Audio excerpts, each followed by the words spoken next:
Hey viewers, welcome to the Renewalism show. Here we are into the 10th day, and we're going to be joined by Deepthi Shukla from California. And we're going to be discussing your consciousness as we did yesterday in the area of time. Today, we're going to discuss your consciousness in the area of food. Now, Guru Pranachandra, the first renewalist on the planet, who does not exist on this planet, is an energy form that talked about renewalism, and I documented that in this book. Those of you who are joining in for the first day today, I'm going to put up what renewalism is about on the screen. It'll run across as a runner. But do catch up on past episodes because every day for the last 9 days we have been discussing habits that Guru Pranachandra talked about for us to create, to renew ourselves at a mind, body, spirit level, to renew our relationships with our family, friends, kids, elders, and with the planet, for sustaining the planet, the systems that we need to have, the thought processes that we need to have. All of that is captured into one book, which was released on the 4th of June, and you can pick up a copy at renewalism.com. This book has been reviewed quite a bit in the last 6 days, and do read the reviews, do add yours. So, without further ado, every day we discuss a habit, and today we're going to discuss the habit which is what Guru Pranachandra calls fortifying your diet with consciousness. Fortifying your diet with consciousness is something which you've got to do with mindful awareness, a lot of which he already speaks of in earlier chapters of the book. But let me read you a line. He says, "This is why your conscious awareness into what you're eating is more important for your well being than ever before." And then he lists out 5 to-dos. But the reason he says, which is why this is so critically important, that reason is that the kind of stuff that we're eating and the way that it is manufactured, the way that it is engineered, and the way, if even if it is engineered, if it's produced on the soil, the way the soil is treated, has gone through so many variables and so much of distancing from its original form that we really don't know what we're eating. We are going to talk more with Deepthi Shukla, who's a vegan ambassador. She is coming on stream now, and she has been mentoring and coaching over the last 10 years people all over California, and I would imagine online in various parts of the world, on what it means to be a vegan and why that's good for you. So welcome, Deepthi. How are you doing today? Hello, Sandeep ji. So glad to be on the platform with you. And it's a pleasure for me to be with my Reiki and Qigong master over here live. And you've set the ground so beautifully, like you summarized everything in your introduction. I probably we don't even need this interview anymore. No. You have a lot of stuff inside you, which you teach people all over. We want to learn. The first thing is I'm really excited to have you on the show, and really excited to have this episode in particular, because in the line that you have in the runner itself, friends, you've got this thing that well, it's just gone past, but renewalism as a concept will surpass veganism.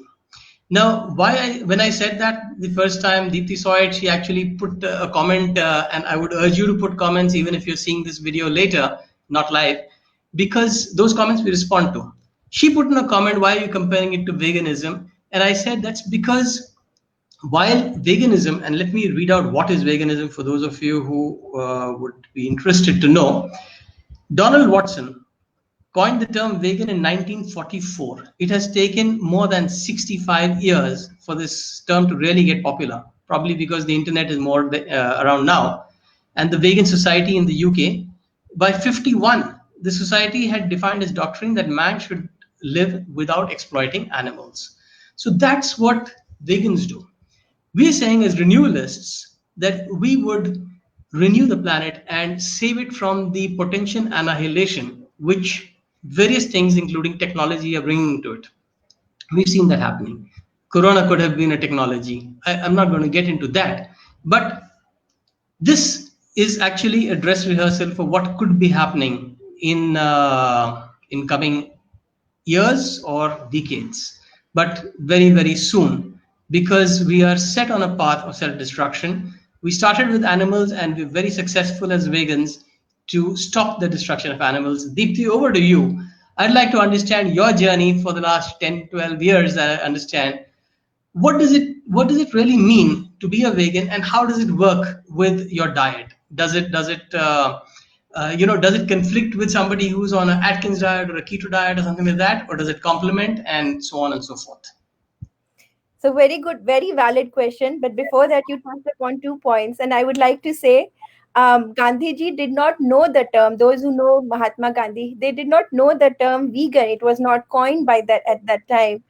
But he was, in my mind, he was perhaps the first vegan who realized in the 1860s that the cows, and he's written it in his autobiography, that the cows are being mistreated. There's a technique called fook, which is used to increase the milk production, and that is why he decided to go vegan. But because of lack of B12, awareness of B12 or other things that are in the milk, he was forced by the doctors to have goat milk. Yeah. So basically, probably the word is being coined very recently, but the concept has been much older than that. And India is a janani, or as a motherland of beautiful concepts. And coming back to your streamer, which is, so of all the things that I'm glad that you talk about veganism in your streamer every day. I see your programs, and it is a concept that is taking the world by the storm. And of all the concepts you've compared renewalism to veganism, which is an honor for the vegans. But veganism is, I would simply say that veganism is a lifestyle change where we are living our lives without exploiting animals. And a very small part of that is a plant-based diet, which is eating food without exploiting animals. And given the fact that in today's time nobody's living on islands, we have bountiful food. We have the agricultural industry has technologically advanced so much that uh, there is, other than a few uh, a few nations, I would say there is no dearth of food, especially if you're in America. Absolutely, there is no dearth of food. There is, so we there was a point when humans used to eat animals. We used to go out and hunt for animals, and that was when we did not have stable lives, stable homes. In today's time, we have everything available in the market from all over the world. Now, coming back to that is a little bit of introduction. Coming back to your question, so I was born into a non-vegan, I was born into a meat-eating family. And my daddy was a doctor, and his profession miseducated, sorry to say that word, the medical doctors are miseducated into saying, learning that an egg-based, chicken-based, meat-based diet is a supreme diet, and that the protein is supreme in those sources. So that's what we had started having till we moved to India when I was 8. And gradually, my cousin, whom Piyush, he introduced me to the concept of vegetarianism. And how Mhm. that was pretty easy to understand. We our anatomy is so similar to that of the herbivorous kingdom, stuff like that. But the journey to veganism, and it's because we are just 2%, 2 to 6% worldwide, it was not that easy for me. You mentioned all these diets, and these diets are either highly protein centric or either highly uh, carb removing centric, or they are not. I Probably they work for some people, but I do not endorse any of these diets that you mentioned because I don't find them holistic at all. um, a plant-based diet says, you eat stuff as you find it in the nature, and that is without harming animals, as I mentioned earlier. So basically we are saying you eat seeds, nuts, fruits, grains, legumes, beans, that's it, and that's enough to fulfill all your needs. You don't have to depend on an animal to go for your food dietary needs.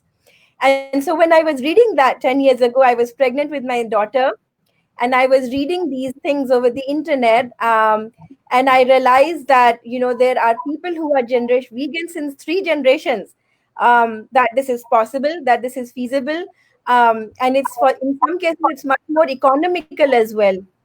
And Mm-hmm. it was, there is a huge misunderstanding among a lot of us that we need to be dependent on a different um, species. So we need to be dependent on the cow to sustain us. I If we look around, there is not one single species who takes milk from another being. The cow, the elephant, the horse, Very the true. cheetah, they all wean off as soon as they grow up. Their kids grow up, and they wean off from their own mother's milk. They never go on to having somebody else's milk. So I bring milk because you are this interview are sitting in India, and a huge population of the viewers must be vegetarian. So I'm focusing more on the vegetarian aspect of it, and I bring up the milk part. And I would also like to bring that today I have three kids. Two of them are vegan pregnancies, and by God's grace, we are all healthy and surviving. Not just surviving, we are thriving. Yeah, that's great. So there is one point that I want you to go deeper into, where you mentioned that certain people have this feeling that they need an extra protein in their diet because they're doing more of workout or something like that. Would a vegan diet substitute protein amply? And viewers, I would welcome your comments and questions on this. Renewalism does not promote veganism. Just a disclaimer. But I'm particularly interested in this because, like Deepti said, this is a lifestyle change that has resulted in a huge movement, and that's why it inspires me because it's something that's happened in our lifetime. Buddhism happened not in my lifetime, not even in the millennia, Catholicism as well. But renewalism is happening in our lifetimes. And uh, just as Diti said, Gandhi was a vegan. Well, Tao, which is about 4,000 years old, is renewalism. So it goes back a lot of years. But the fact is that now it's capsuled into 30 habits, which you as a renewalist can adopt. So coming back to the point about protein, let's say, can a vegan, for instance, fortify his diet consciously with that extra protein that he seeks or she seeks? So coming back, making the comparison is a good question, and a very question that I get a lot of times. And then I ask people, how does the elephant gets its protein? On just eating herbs and shrubs. How does an ox get its protein? What are these guys? And the elephants has actually built temples. It has built big, enormous, huge, like 10, 20-story temples that still exist in a lot of parts in South India. So the conception that you only get your protein from animal sources is a total myth, spread Wow. mainly by a lot of companies who are behind this uh, Oh, meat production. A lot of corporates, I would say. um, and to if people are there who are muscle building, most of us are not. There are probably 1 or 2% of us who are probably into muscle building and all those strenuous exercises. Well, there, we have grams, we have a variety of beans. You can add beans in every single diet. You have protein shakes and protein powders, and you have soy, which I don't support, but then it's available out there. It's a plant These are plant based products that can help increase your protein base. You can eliminate carbs altogether. That's going to improve your protein intake a lot. Not that you should, because a balanced diet is what we should be having, but there are hundreds right. of ways to improve your protein intake. And Awesome. the same Awesome. for calcium. Yeah.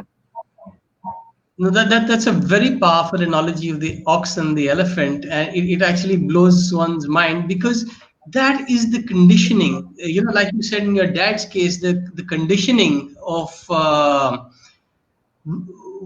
society is so damaging. And I think when we're talking about fortifying your diet with consciousness, it's not just consciousness about what you're eating, but also consciousness about where you're getting the input, about where you're being brainwashed about what you're eating.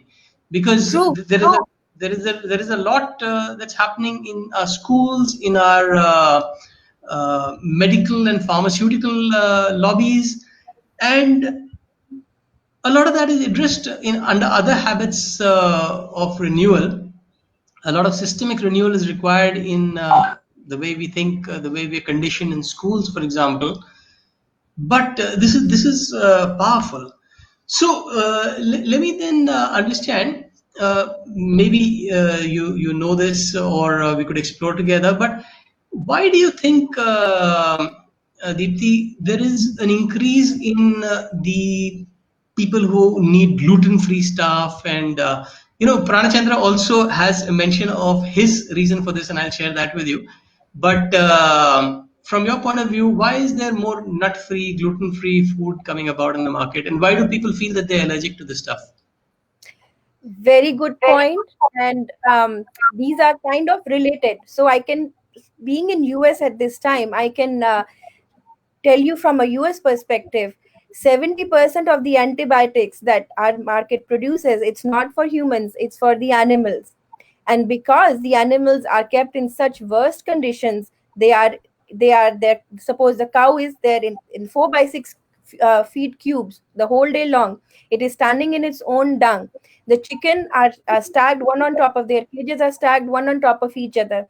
They never, or if they are, they probably never get to see the sunlight. The pigs, they never. So the conditions in which they are living are so unhealthy and so inhumane that to keep them alive and to keep them growing, the antibiotic industry is pumping 70% of its antibiotics into these animals. And now where does it go? They run off to our agricultural farmland. And there are people in parts of US who live around those farmlands who cannot, these they are sprayed in the evenings and in the mornings, the runoff sometimes, or either they are let off or they are sprayed out. And the people who are living close to these farmlands cannot breathe that air. It's so toxic. So it's not just antibiotics, it's hormones, it's there's so many things that these animals are being pumped into. And when these things mix into our soil, and as you very well mentioned in the beginning of the session as well, that our soil is getting polluted because of these. And not just Oh, that, you mentioned about gluten allergies. So gluten allergies, which is probably not related to veganism, but Monsanto is, and let me give it a brief history over here about Monsanto. So it was in World War I and II. It was producing warfare chemicals, and now the wars were over, and these Monsanto and Bayer were out of business. So what do? They promote a chemical called Roundup, and they promote it to increase the yield of crops such as soy and wheat, and corn, which are three main crops here. And so they are sprayed through air on large. So first of all, they promoted monocrop culture, which means only one crop shall be growing in large vast areas and throughout the year, which is totally against the laws of nature. The laws of nature ask you to renew the soil, like your program Renewal. It asks, the nature asks you to renew, so you should. That is why we have 3 seasons in India: three Rabi, Kharif. So first of all, they brought monoculture, and then they sprayed these Roundup pesticides, and then because and then they sold their terminating seeds. So that why they were getting double benefit. People were first buying their pesticides, and then people could not save the seeds for next year, because the seeds that they were growing now they were not sprouting new seeds. So like you have a lemon. How do you grow a lemon? You save the seeds and then you plant them in the soil, and then another lemon plant comes out. So the crops that they were producing were not producing seeds. These were terminal seeds. And so now Monsanto was also selling them their seeds. Now Monsanto is closed. It has been bought by Bayer, but they're doing the same thing. They're in the same business. Now, when the human being who is not used to, who's being used to having a wheat grown by nature for millions of years, when you put all these chemicals into the system, into the delicate digestive system of a human being, it's going to go crazy. It will try to eliminate at first, and then at one point it will say, I don't know, I'll just throw it away, put it into different places inside the body. And the gluten allergy has become so huge. It has actually permeated through our lining, our stomach intestine, as well as our small intestine lining. And it has actually got mixed up where it should not be there. And that has caused allergies to such a large extent that I meet a person with gluten allergies almost every other week, if not more. And and even my own daughter is allergic to gluten. Wow.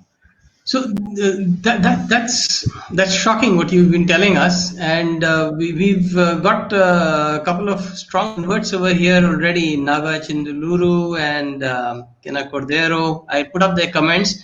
I think it's best summarized in Vinita Sahai, what she says. Interesting discussion.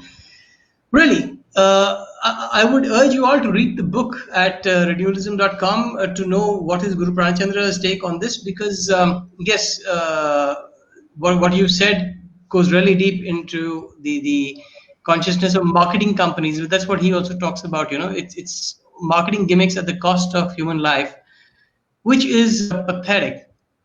But that is where we need to bring our consciousness in. And in this particular chapter itself, he expresses, after talking about some diet plan, he expresses his own fears about what's ailing humanity, and how we're just being treated mm, as commodities ourselves, and it's for the humans to bring up that human consciousness, and stop themselves from being allowed to be treated as commodities. And he says the surest way to overcome any fear, like this fear of what's happening to us, the surest way to overcome any fear is to keep going through with full awareness. So, viewers, I would press upon you to connect with Deepthi on Facebook or wherever, if you want to dig deeper into this, because she's touched stuff which goes way beyond the kind of 20 minutes that we keep for this episode. And thank you so much, Deepthi. That was enlightening. Is there anything that you'd like to leave our viewers with, this concluding thoughts on consciousness to do with food? Right. You touched upon a very good point in the beginning, which was, it has helped a lot of people reduce their ailments. So I would like to touch that there are a lot of people I have met and I know personally who've got either reduced their medication or they have gotten rid of them in some cases totally. And so there is a huge possibility that we can skip the trip to the doctor, and just by diet alone, make food thy medicine, make medicine so we can just treat ourselves by going on a plant based diet.